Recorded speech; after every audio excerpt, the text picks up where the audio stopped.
ba ang kwento ni Potpantot? Ngayon ay ating alamin ang kwento ni Potpantot.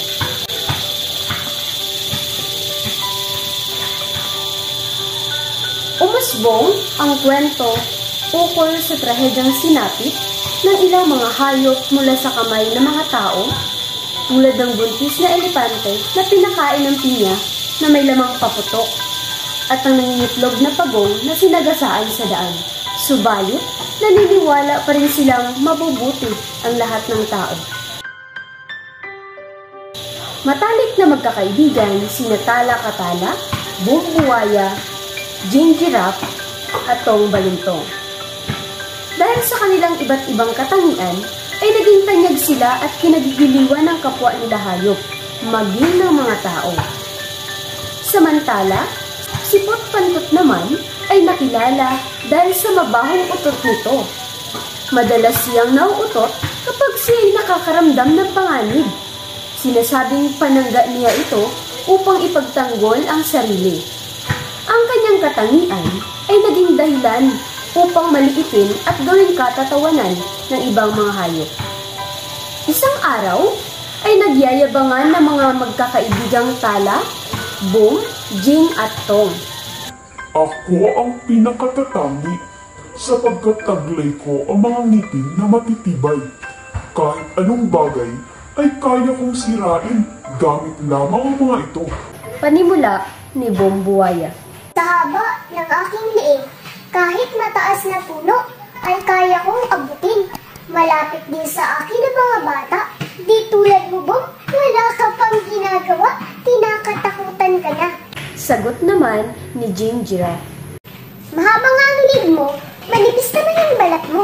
Di tulad ko, dahil sa aking kaliskis na kasintibay ng kalasan, kinagigiliwan ako ng mga tao. Pagyayabang ni Tong Balintong.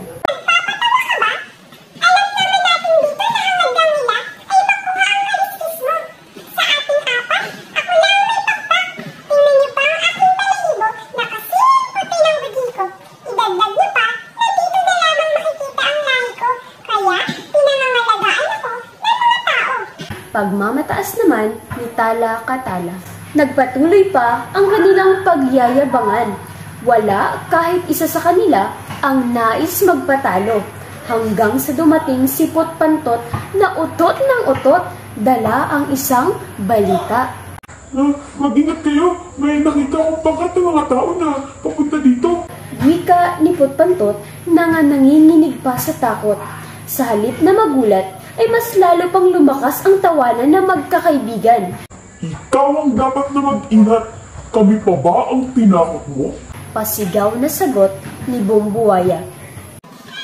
Hindi mo kami kailangan pagsabihan dahil kaya namin ipagtanggol ang sarili namin. Dagdag pa ni Tong Balintong. Sino ka ba? At ano ba ang kaya mong gawin? Ang umutot? Panunodyo ni Jing Giraffe. Nakakadiri ka? Kaya wala kang kaibigan. Huwag kang manira dahil hindi nakisama ng iniisip mo ang mga tao. Pahayag ni Tala Katala. Bakit ba? Ayaw niyong maniwala. Nandiyan na sila. Hindi na rin sila kasimuti ng mga taong gaya ng mga iniisip ninyo. Sagot ni Potpantot. Pagkatapos magsalita, ay tumakbo na rin siya paalis. Di naglaon, habang sila'y patuloy sa pagtatawanan, ay may narinig silang mga kaluskos sa paligid. Inisip nilang si Potpantot iyon na nais silang takutin. Hindi pa rin sila tumitigil hanggang sa di nila namalayan na napalibutan na sila ng mga tao. Tumangkang lumipad si Tala Katala, subalit agad siyang nasilo.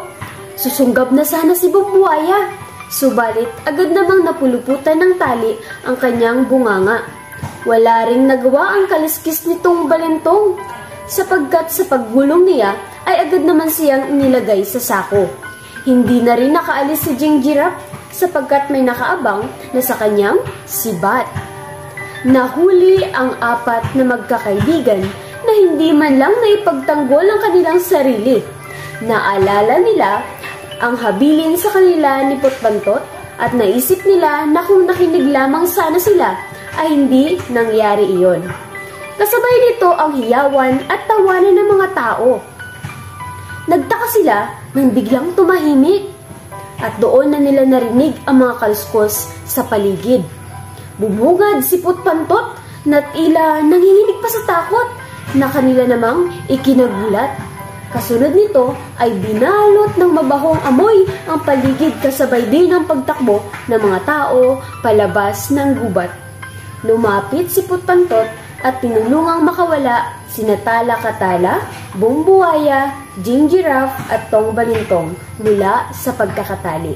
Ngumiti siya at nagsabing, Ipagpaminin ninyo, pero iyan lamang ang kaya kong gawin. Nagtinginan ng apat at sabay-sabay na isinigaw, Ang umatot! Ang umatot? at nagtawanan ang lahat.